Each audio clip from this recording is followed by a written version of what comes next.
Takk, president. Helsetilsynet fastslo i en rapport av 20. oktober 2009 at det forelå alvorlige avvik ved fødeavdelingen på Kongsberg sykehus. Blant annet påpekes det at sykehuset tillater fødsler med kjent risiko, uten at man har tilgang til nødvendig kompetanse. Den 24. januar 2010 døde et barn under fødsel, og fødeavdelingen ble imidlertid stengt på bakgrunn av dette. Hva ble gjort fra sykehusets side for å sikre et forsvarlig fødetilbud umiddelbart etter at de fikk Helsetilsynets rapport? Statsråd Anne-Grete Strøm-Erichsen. President, la meg først si at jeg ser svært alvorlig på saken ved fødeavdelingen ved Kongsberg sykehus, der et ufødt barn nylig døde, og der det har vært bekymring over det faglige nivået. Helseforetakene har stengt fødeavdelingen, som det er kjent, med bakgrunn i Helsetilsynets oppfølging av avdelingen over tid.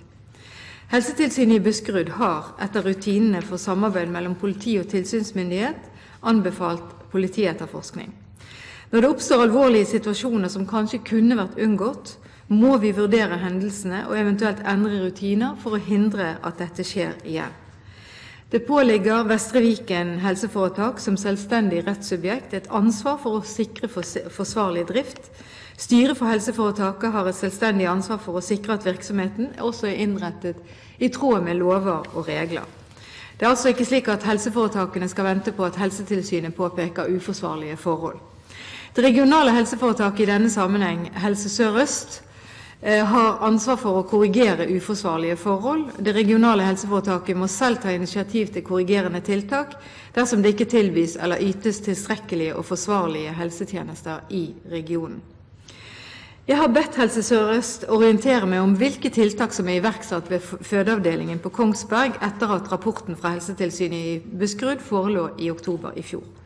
Ifølge Helse Sør-Øst begynte Vestre Viken helseforetak arbeidet med å lukke påviste avvik allerede da den foreløpige rapporten var klar i september 2009. Helsetilsynet satt frist til 20. januar 2010 for å redegjøre for tiltak og tidsplan for å lukke avvikene. Vestre Viken HF Kongsberg svarte på dette i brev til tilsynet 21. november 2009, altså en måned før Helsetilsynets frist. De fleste tiltakene er gjennomført, og det er satt tidsfrist for når de resterende tiltakene skal være gjennomført. Ifølge Helse Sør-Øst har arbeidet med å lukke avvikene pågått kontinuerlig. Fødeenhetene i Vestre Viken helseforetak skal ha et møte i morgen og bli enige om felles kriterier for hvilke gravide som skal føde hvor, såkalte kriterier for seleksjon av fødende. President, jeg holdes løpende orientert gjennom Helse Sør-Øst om utviklingen, og jeg vil få informasjon om når fødeavdelingen kan åpnes igjen. Det viktigste er selvsagt at avdelingen tilfredsstiller kravene for forsvarlig drift. Inntil videre sørger Helse Sør-Øst for at fødende ivaretas på en forsvarlig måte ved hjelp av de tjenester som er tilgjengelig. Bent Høie til oppfølgingsspørsmål. President, jeg er også selvfølgelig helt enig i at det er veldig viktig at en i Vestre Viken helseforetak gjør de nødvendige endringene som skal til for at dette fødetilbudet igjen skal åpne, men da åpne med et tilbud som er forsvarlig og i tråd med de kvalitetskravene som vi stiller. Jeg allikevel stiller meg spørrende til opplysningene om at en startet umiddelbart med å arbeide med å lukke de problemstillingene som ble trukket fram fra Helsetilsynet på det tidspunkt som statsråden her opplyser, med tanke på at det i styresaken som ble behandlet 28. januar om tilsyn som har blitt gjennomført ved helseforetakene i Vestre Viken, står under denne saken, sitat, «Ikke lykket. Plan for videre arbeid er laget». Det mest alvorlige etter min oppfatning i den tilsynsrapporten var spørsmål om seleksjon, og statsråden bekrefter i dag at det skal være møte i morgen for å avklare seleksjonsspørsmålet. Da kan umulig dette være lukket allerede i oktober. Statsråd Strøm-Erichsen. President, jeg mener ikke å ha oppfattet meg, eller jeg vil ikke bli oppfattet som å si at dette er lukket i oktober, Men at man begynte allerede når den foreløpige rapporten kom, med å lukke avvikene. Det er ikke snakk om ett avvik, det er snakk om mange ting som må forbedres. Det er snakk om en lengre rapport, hvor det er ulike tiltak som skal gjennomføres, og hvor mange av de er gjennomført, men ikke alle. Det er helt klart at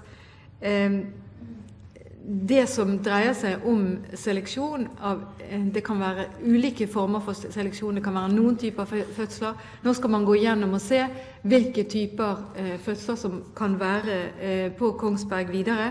Dette vil jo avhenge også av hvilke type kompetanse man klarer å ha, hvilke vaktordninger man klarer å ha for å skape et forsvarlig fødetilbud ved Kongsberg. Bent Høie til oppfølgingsspørsmål. Ja, først vil jeg be om at en skriftlig får en orientering om hvilke tiltak som ble igangsatt når på Vestre Viken helseforetak i forhold til dette tilsynet.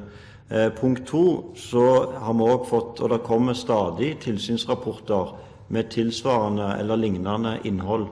Og jeg vil også spørre statsråden om hun generelt føler eller har en oppfatning av at helseforetakene starte arbeidet umiddelbart i forhold til lukking av denne type problemstillinger, og at det tas på tilstrekkelig alvor i helseforetakenes styrer når Helsetilsynet kommer med denne type rapporter.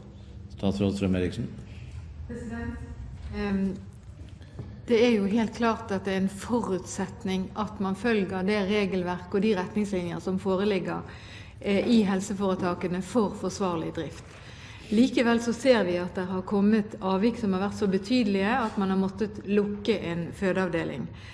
Det er jo også en sterk og alvorlig påminning til alle andre om at det å drive etter retningslinjene, det å sørge for at det er forsvarlighet i bemanning, i kompetanse og alle de forhold som er viktige for å ha et trygt tilbud, er på plass. Dette er jo selvfølgelig også noe som vi vil følge opp, og jeg vet jo at det er problematisk til tider å opprettholde tilstrekkelig kompetanse rundt omkring. Det er mye basert på vikariater. Vi er nødt til å gå gjennom dette og se om alle deler av tilbudet er godt nok.